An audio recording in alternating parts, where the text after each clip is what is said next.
اجمل طريق ممكن تمشي فيه في حياتك هو الطريق ده. بصوا، اللهم صل وسلم وبارك على سيدنا محمد. يا رب ما تحرم اهلي ولا اصحابي ولا كل عزيز غالي على قلبي برؤية الكعبة. يا رب يا رب ما تحرم ولا كل عزيز على قلبي بحق جاه النبي، ولا كل انسان طيب رحيم ما تحرموش من رؤية منظر الكعبة دي. احنا داخلين اهو صلاة الفجر، صلينا الفجر وداخلين نعمل عمرة.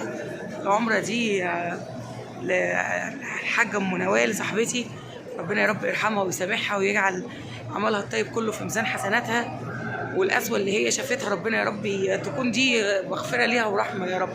القسوة اللي هي شافتها في الدنيا يا رب تكون مغفرة ورحمة ليها يا رب، وربنا يسامح الناس اللي ظلمتها يا رب. كانت من وانا عندي 16 سنة وانا ناوية ان انا اول ما اروح عمرة اعمل لها عمرة.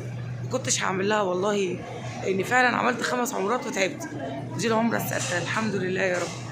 ربنا قواني اهو، ده اخر يوم لينا، فاضل لنا بكره والحمد لله ربنا قواني اهو، وراح اعمل لها العمره الحمد لله يا رب. ويا رب كل ما حاجه هعمل لحبايبي وكل الناس الطيبه كل الناس الرحيمه، ومش هرحم حد، ومش بقول مش هرحم حد، مش هسيب حد الا لما كل اللي ليه فضل عليا وتوفاه الله او تعبان هعمل له عمره بس. وطبعا مش هنسى اصحابي اللي طلعوني عمره، هم السبب، هم اصحاب الفضل الاول والاخير بعد ربنا سبحانه وتعالى. جزاهم الله خير، جزاهم الله خير. لا انا عايزه اوري بس ايه لحظه نزولنا لما نشوف الكعبه الشريفه. احلى منظر تشوفوه في حياتكم اقسم بالله. احنا نازلين كده، احلى منظر شفتوا في حياتك ولا لا؟ الله اكبر الله اكبر الله اكبر الله اكبر الله اكبر.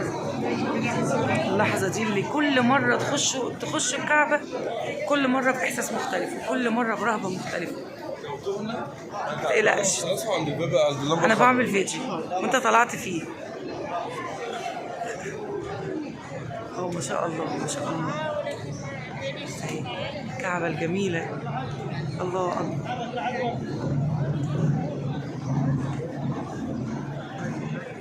الله أكبر الله أكبر. ما شاء الله ما شاء الله. ربنا يبارك يا رب، ربنا يبارك. النهارده 6 رمضان، 6 من رمضان. الناس يا ريتنا جينا نقعد نقضي رمضان كله والكعبة. الحمد لله يا رب، الحمد لله الحمد لله ان ربنا ما حرمنيش من اللحظه الحلوه دي الحمد لله.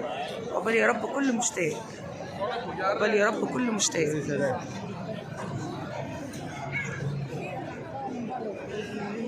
يلا بينا هنبتدي العمره. هنبتدي العمره، ويا رب ربنا يجعلها سهله وخفيفه ومقبوله بحق جاه النبي. يا رب ربنا يقبل كل دعائنا لكل الناس.